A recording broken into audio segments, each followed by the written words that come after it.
నేను జిఆర్ మహర్షి. బండి భగీరథ కేసు ఒక కొలిక్కొచ్చింది. బండి భగీరథని అరెస్ట్ చేశారు. చిల్లపల్లి జైలుకి రిమాండ్ తరలించారు. అక్కడతో ఒక ఘట్టం పూర్తయింది అనుకున్నాం. ఇక్కడ కన్ఫ్యూజన్ ఏమిటంటే బండి భగీరథ తానే స్వయంగా వచ్చి లొంగిపోయాడు స్టేషన్లో అనేది ఒక కథనం అయితే, ఆయన తండ్రి బండి సంజయ్ గారు ఏం చెప్తున్నారంటే, నేనే నా కొడుకుని లొంగిపోమ్మని చెప్పాను.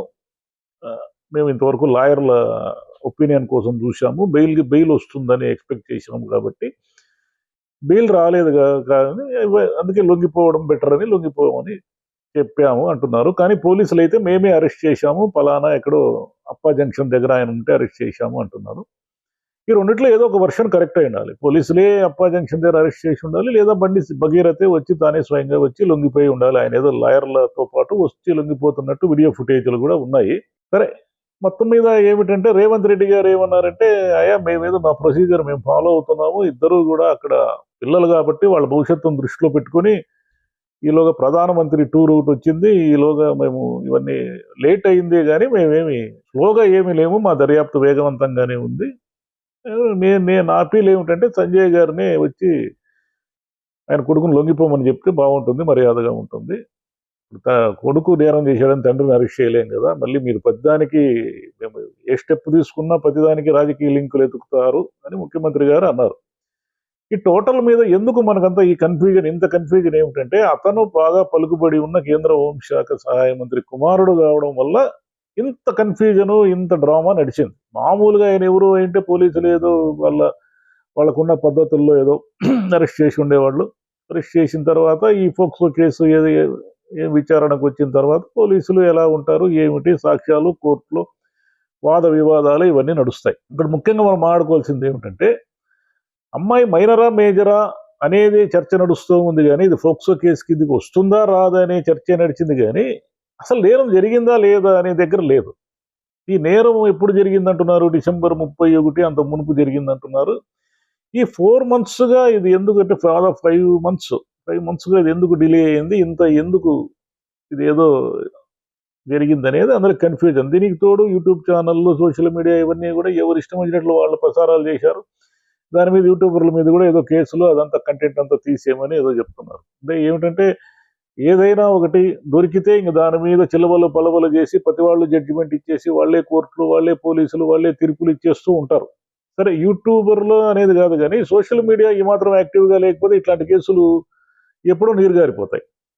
ఎందుకంటే ప్రాక్టికల్గా అందరికీ తెలిసిన విషయం ఏమిటంటే, ఈ దేశంలో పెద్దవాళ్ళ పిల్లలు తప్పు చేస్తే ఒక రకంగా ఉంటుంది చట్టము, మామూలు మనుషులు తప్పు చేస్తే ఇంకో రకంగా ఉంటుంది అనేది చాలా కామన్గా అందరికీ ఉన్న అభిప్రాయము. దాన్ని భిన్నంగా ఏమీ లేదు. సొసైటీ కూడా అట్లనే ఉంది కాబట్టి ఎవరైనా అట్లే అనుకుంటారు. పెద్దవాళ్ళ పిల్లలు వాళ్ళు ఎప్పుడు దొరుకుతారు అబ్బా బాబు, వాళ్ళు ఏదో ఒకటి బమ్మిని తిమ్మి చేసి బయటపడిపోతారు.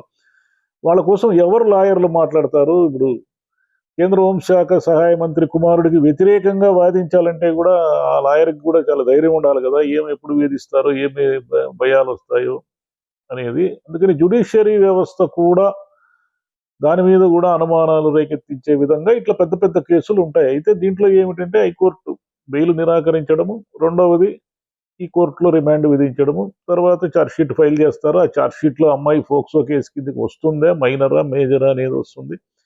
ఫోక్సో కేసు కిందకి వస్తే కొంచెం శిక్షలు తీవ్రంగా పడి అది కొంచెం ముందుకు పోయే అవకాశం ఉంది. లేదు అమ్మాయి మేజరు అనేది ప్రూవ్ అయితే ఈ కేసు ఇంకో రకంగా ఉంటుంది. మొత్తంగా దీన్ని ఆలోచిస్తే మనం ఏమర్థమవుతుందంటే, వాళ్ళ పలుకుబడిలో ఉన్న బాగా పలుకుబడి ఉన్న పిల్లలు, వాళ్ళ పిల్లలు, అధికారంలో ఉన్న వాళ్ళ పిల్లలు, వీళ్ళు ఏం చేసినా చెల్లుతుంది, మాకేమి ఎదురు లేదు అని ఒక జులాయితనం వ్యాపించింది. చాలా మంది పేదవాళ్ళు గంజాయి తాగుతారని పిల్లలు ఈ బ్లేడ్ బ్యాచ్ అని ఇట్లా మాడుతుంటారు కానీ వాళ్ళకంటే వీళ్ళు ఎక్కువైపోయినాయి. వీళ్ళు ఎందుకు ఇలా తయారవుతున్నారంటే ఇంట్లో ఏదో వాళ్ళ కంట్రోల్ మిస్ అయింది. ఎందుకంటే వాళ్ళు బిజీగా ఉంటారు, అధికారము, డబ్బు ఈ గోలలో ఉంటారు. పిల్లలు ఎటుపోతున్నారు, ఏం చేస్తున్నారు తెలుసుకునే అవకాశం ఉండదు. వాళ్ళు తప్పేం లేదు. ఏ పెద్దవాళ్ళు, ఏ తల్లిదండ్రులు కూడా అరే బాబు మీరు పోయి తప్పు చేయండి, మీరు పోయి పలానా అమ్మాయి మీద మానభంగం చేయండి అని ఎవరు చెప్పరు. మీరు పోయి డ్రగ్స్ తీసుకోండి, మీరు క్రైమ్ చేయండి అని ఎవరైనా చెప్తారా? ఎవరు చెప్పరు. కానీ ఎక్కడో కంట్రోల్ మిస్ కావడము, తమ తల్లిదండ్రులకు ఉన్న పలుకుబడి వల్ల మనం తాము ఏం చేసినా చెల్లుతుంది అనే ఒక విపరీతమైన ధైర్యము, ఒక సైకిక్ తనం ఆవహించడం వల్ల సొసైటీలో అమాయకులు బలి కావడం, లేదా వాళ్ళకంటే బలహీనులు అంటే వీళ్ళు బలవంతుల చేతిలో బలహీనులు బలి కావడం జరుగుతుంది. ఈ కేసు ఇంతవరకు వచ్చిందంటేనే ఆశ్చర్యం. ఎందుకంటే ఎవరికి ధైర్యం ఉంటుంది? కేంద్ర హోంశాఖ సహాయ మంత్రి కుమారుడి మీద కేసు పెట్టాలంటే ఎంత ధైర్యం ఉండాలా? ఎన్ని అడ్డంకులు, ఎన్ని ఇబ్బందులు, ఎన్ని అభ్యంతరాలు. ఇప్పటి వరకు ముఖ్యమంత్రి రేవంత్ రెడ్డి అంటున్నాడు ఏమని, అయ్యా ఆయన కొడుకుని వచ్చి లొంగిపోమని. అది మిగతా అందరికీ చెల్లదు కదా.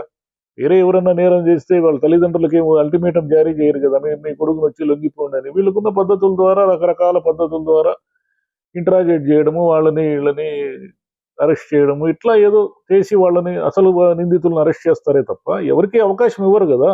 అంటే న్యాయం అందరికీ సమానమే అన్నప్పుడు అందరికీ ఒకటే న్యాయం వర్తిస్తుందా అంటే, ఈ కేసు ముందు ముందు ఏం జరుగుతుందంటే ఆ అబ్బాయికి శిక్ష పడాలి అనేది ఇక్కడ ఉద్దేశం కాదు.